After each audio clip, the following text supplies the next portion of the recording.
Hello friends, in this video I am going to discuss Ode to West Wind by Shelley. I have already discussed his writing style, right? You better watch that video to understand this poem, right? And we'll find escapism in his poems, right?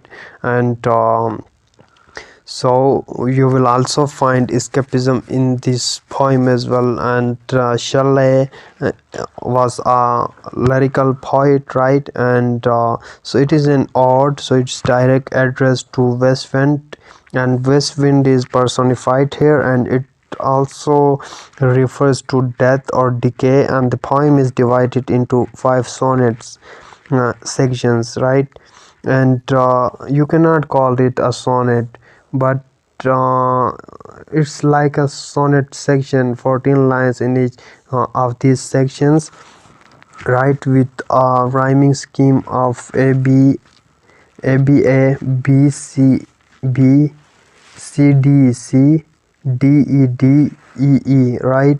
And we will find the theme of death and rebirth there, and so things like that we will discuss line by line, right? And first 8 lines of each section discusses the problems, and in the last section says that the solution is given, right? And again there is arrangement of triplets and last couplet, right?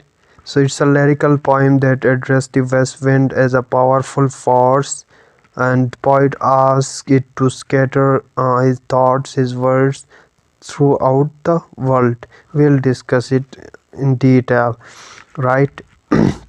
So use of personification and apostrophe is there, and first lines of stanza describe West Wind as a destroyer, and the last line discusses that preserver, right?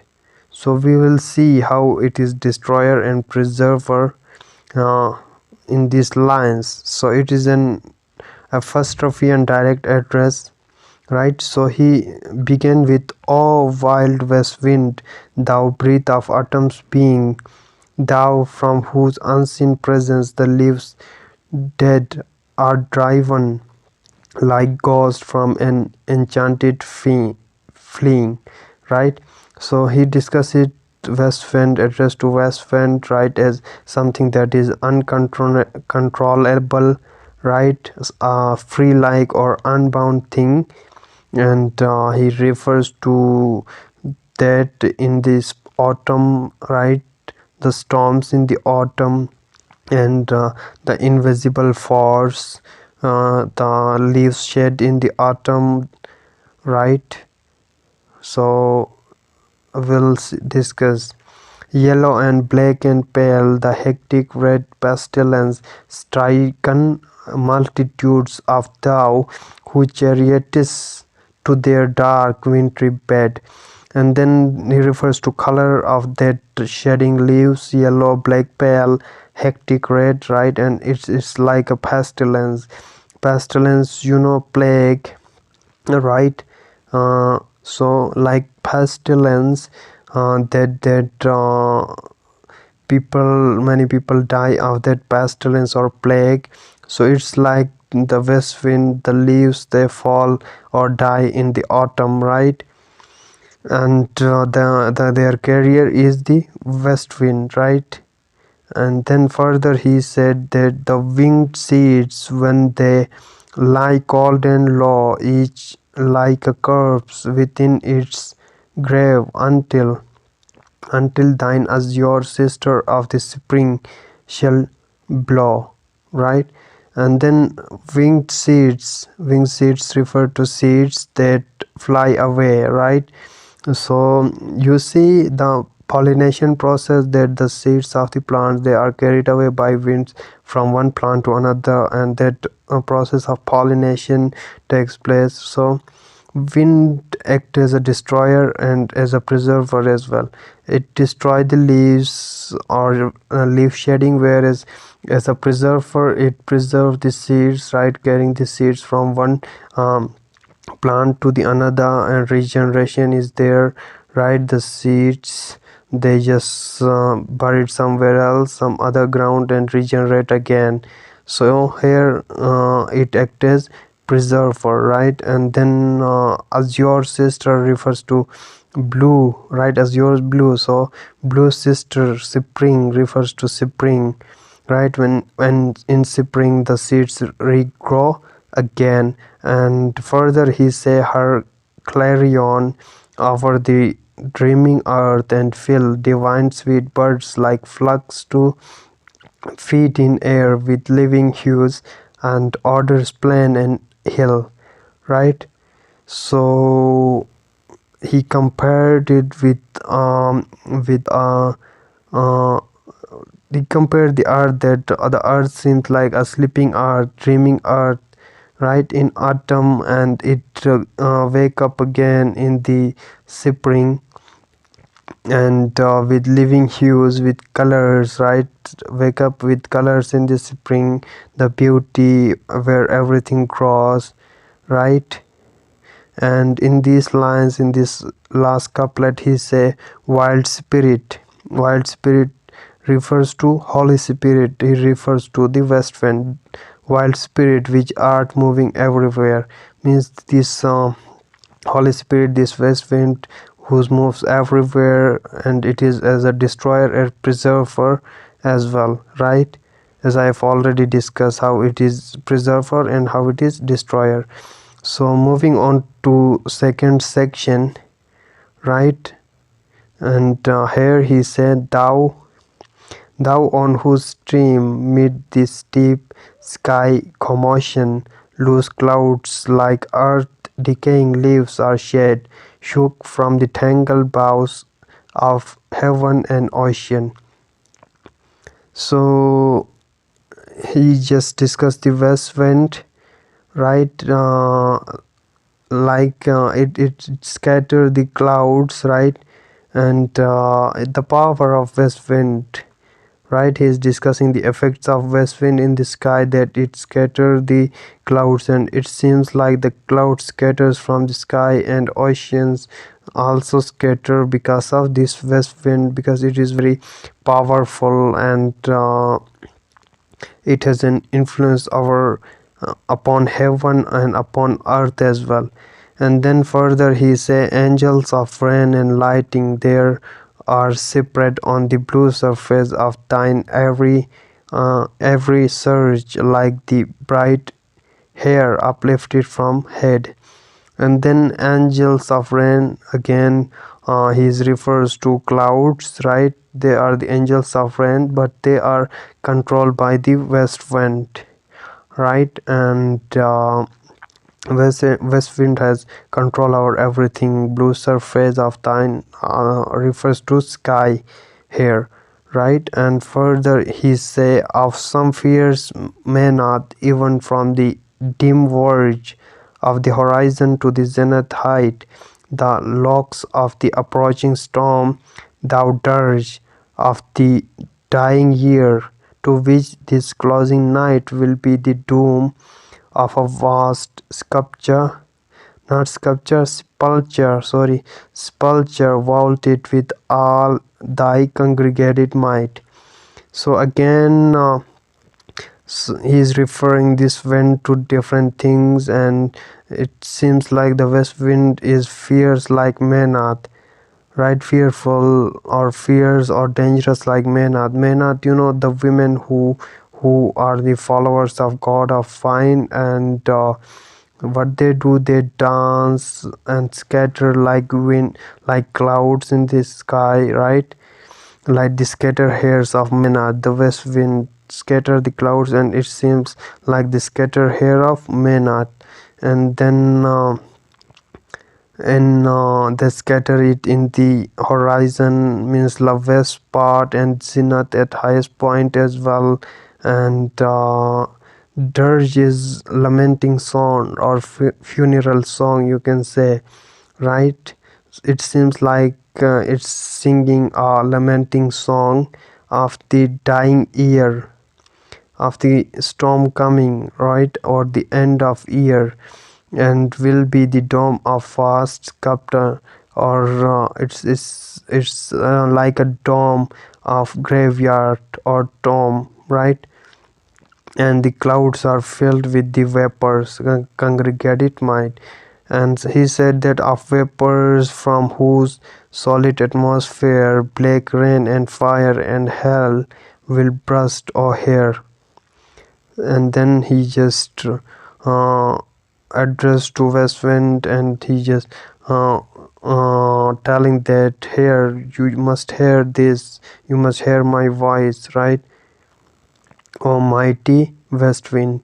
And in third section he discusses, thou who didn't waken from his summer dreams, the blue Mediterranean where he lay lulled by the coil of his crystalline streams, beside a pumice easel in Paddy's Bay, and saw in sleep all palaces and towers quivering within the waves, intenser day, all overgrown with azure moss and flowers so sweet, and the sun's fans picturing them.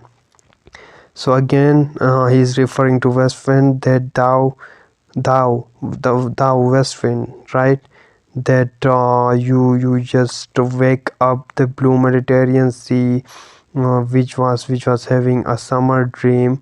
And further he said that you have such power over very powerful things like Mediterranean Sea or anything like else, right? And the power of west wind, that besides the Puma is a rock island, right? So again, Mediterranean Sea, basically this Bayes Bay was a Roman resort, and later it was replaced by Mediterranean Sea, and places and the towers they sing to the sea. And now uh, Moses and other flowers, right, they grow on that place, right? And then further we will discuss. Yes, he say, for whose path the Atlantic level parts, means Atlantic, even the motion of the Atlantic Sea, which is also under the control of west wind, right? The west wind has control over each and everything, Atlantic Sea, Mediterranean Sea as well, right? And further he say, cleave themselves into chasms, while far below the sea blooms and ozzy woods which wear the sapless foliage of ocean know thy voice, and suddenly grow grey with fear, and tremble and despoil themselves o'er. Again, he is discussing how powerful west wind is, its influence over Atlantic, and it has got power to cleave or to separate the west wind into different oceans, or making chasms, right? Chasms, a hole like in the ground. So yes, the sea blossoms and ozzy winds.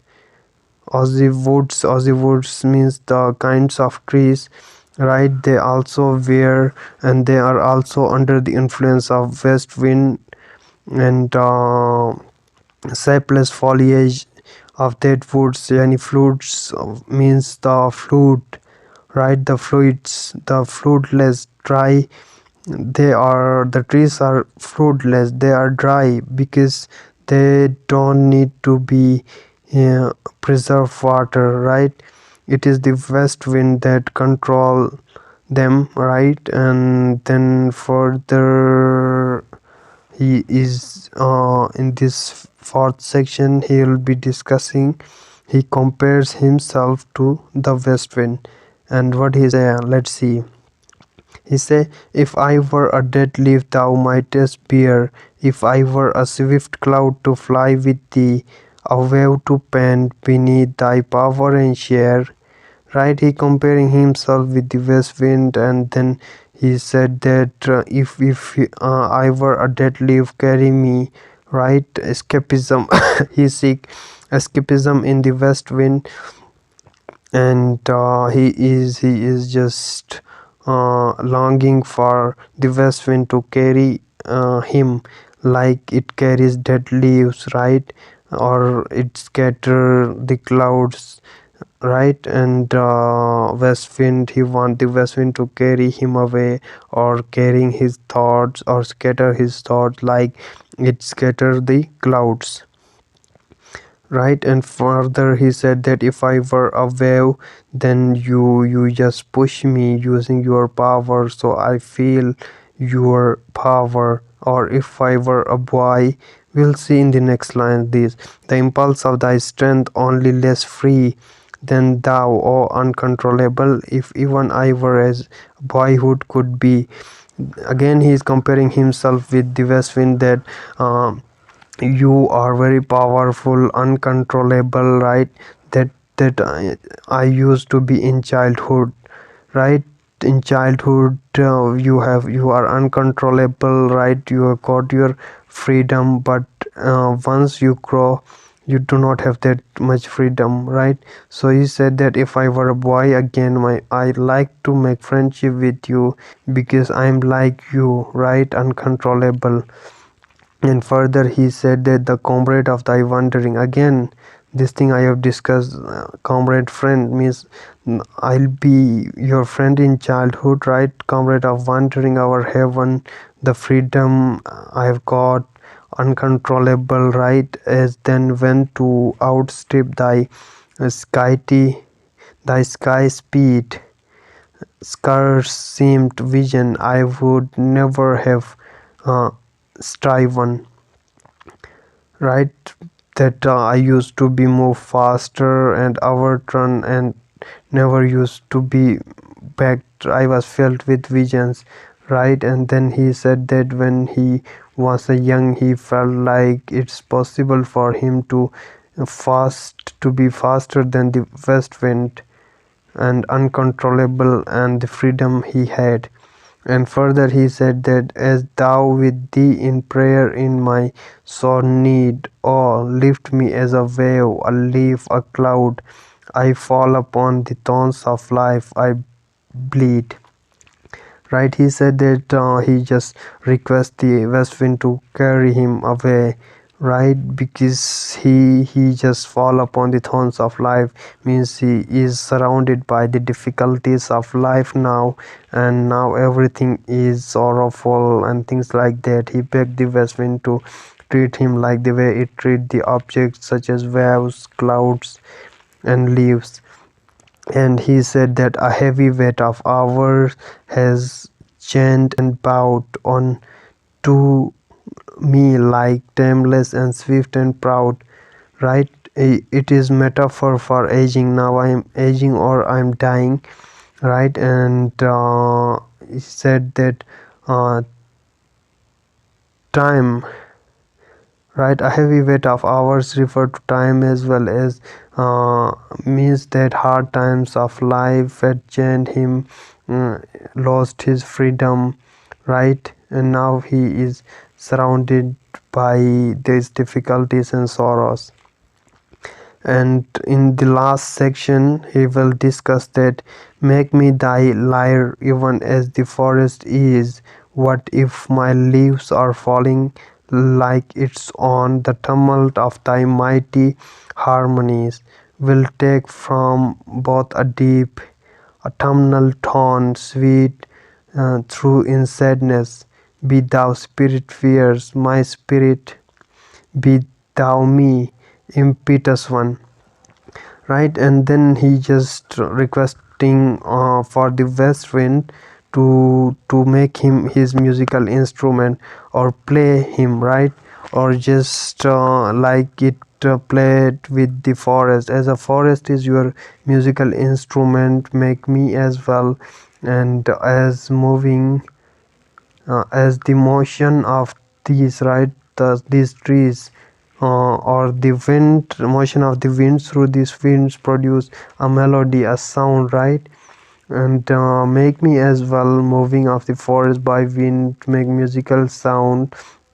And I also want you to treat me like that, right? And scatter my thoughts to the world, or carry my thoughts to the world, right?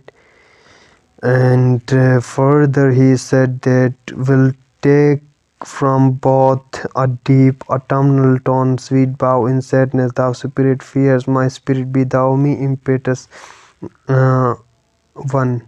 So he said that both me and the forest treat me like this, and I am like your fierce spirit and violet. And impetus one means unpredictable, something that is forceful and violent. And now he is requesting to carry him away, carry him his thoughts to the world, right? Drive my death thoughts over the universe like withered leaves to quicken a new birth. And by the incantation of this verse, these lines are very important. You must remember these lines, right, which is the central idea of the poem, that the poet want the west wind to carry his thoughts right through this poetry, or right to the other people, so that they get a lesson or learn from that ideas of kids, right? Carrying away my thoughts or ideas like you carry the withered leaves and seeds, and that give rebirth to the new plants, and my ideas give rebirth to humanity. Spread my thoughts to others as right, as ashes and sparks. We will see that in the later lines, right? Incantation of this verse, this poem: scatter as from unextinguished hearth, ashes and sparks, my words among the mankind, be thou my lips to awaken the earth, the trumpets of the prophecy of wind. If winter comes, can spring be far behind? And he said, they spread my thoughts uh, to others as ashes or sparks, right? And spread quickly before the ideas get die thought. And his message of humanity, right, about what his thought, his message of humanity about love, faith, right, as well. And then a spring come after winter, like the good times comes after bad times as well. And if there is death, there is rebirth as well, right? So here it ends, and in the next video we'll discuss Ozymandias. Thank you for watching.